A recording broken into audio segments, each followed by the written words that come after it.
pocket phone. Oh. I know what it's like, discrimination and facing it for like 3 months now. Your guilt will do nothing to that. That's fine, it's cool. Whatever. Babies need their bottle.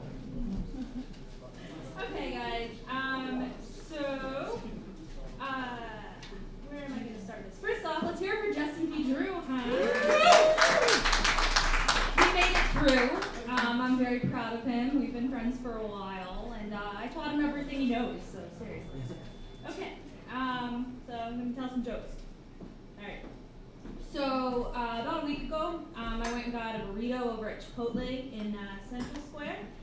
And now, I know I look like someone who could put away quite a few of those burritos, but I took a couple bites, and my stomach was just like screaming for leniency because it was just so awful. And you know, I don't really know what my stomach was so worried about because like I haven't binged and purged since like December, you know, because it's my my New Year's resolution to get that up. So wish me luck, guys. And so after I just took a couple bites, I was left with this like partially eaten burrito and no friends to pawn it off on because I'm completely socially inept. So I looked out onto Mass Ave and I wondered which homeless person I should give my burrito to because I couldn't just throw it out. You know, it was perfectly good food for someone with, you know, lower standards than myself. So I wondered, you know, which one wouldn't attack me for trying to offer them food and not some spare change. So what I did was I went out there and I spotted a woman sitting outside the CVS and she was on a milk crate. And I offered her the Chipotle bag with the burrito wrapped inside. So I figured if it was wrapped up and in the bag and I gave it to her, I'd have enough time to kind of hobble away before she realized that it was half eaten and started to curse me out. Right? So I handed it over to her, and instead of accepting it and being grateful, you know, privileged white woman offering you some food, hello, instead of just being grateful, she snapped the bag out of my hand and screamed, "Bitch, I don't eat no Chipotle, that shit gives me the runs."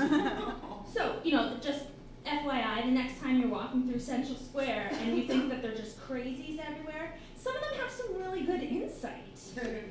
So, that's just something that happened, and I was like, oh, that's weird.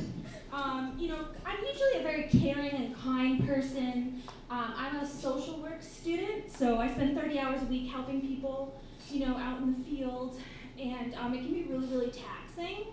But I try to do the best I can, and something they tell you in social work school is to always be really careful of boundaries and how the people you're working with are your clients, not your friends. So I have this one client, he's an older gentleman, and he's partially blind, he has some peripheral vision, but he's pretty much blind. And when I meet with him, he always tells me how beautiful I am, and how I have such lovely eyes and hair, and you know, I'm his cute little puppy dog. And I know what I'm supposed to say. I'm supposed to tell him that's inappropriate, we're in a professional relationship. But I mean, these are the nicest things that I've heard in about 2 years since I broke up with my ex-boyfriend. So really, I try to just get more and more out of him and forget the fact that he's blind and mentally ill. So in my, my professional career, I work in the field and I'm also a student. So we have like hundreds of pages of reading to do every week. And I was an English major for undergrad, so it was like if you didn't read something, there were no repercussions. Like Shakespeare didn't come knocking on your door and get like angry at you. Yo, I spent a long time on Romeo and Juliet. The least you could do is get the cliff notes. But for me, right, if I don't read something, it's a big deal because everything I read is like directly applicable to my practice with real live people. You know, I can't just waltz into my agency and be like, oh, sorry, I didn't read that chapter on suicide assessment. We're gonna miss George. Like, I mean, it just doesn't work that way. So that's kind of my professional life. I try to still have fun, and I don't have a lot of time, but basically, like I said, I'm pretty socially inept. I don't do well with relationships or interacting with people, which is great for a social worker. And so I was hooking up with this guy for a little while, a couple weeks, and I didn't really know what was going on, where we were at. And so, one night we over and he's like, don't fall in love with me. And I kind of just giggled like a 14-year-old girl and was like, I don't know. And so he excused himself to go to the bathroom, and I did what every modern girl does. I Googled it. I typed in, what does it mean when a guy says, don't fall in love with me? And the first thing that popped up was this on a website called guyspeak.com. Says, there's some questions about men that only a guy can answer. We asked the dudes at guyspeak.com for their take on this dating conundrum. And so basically it says, don't fall in love with me because I'm really not that into you. It's not that I don't think you're a good girl. Hell, I'm here right now with you and probably enjoying myself, but the truth is, I can't see myself going further than perhaps an 11 p.m. bone session and then a 7 a.m. awkward goodbye on the regular. It's not you, it's me, though really that's likely a lie. It's you. So then I spent the next 20 minutes trying to find a different answer.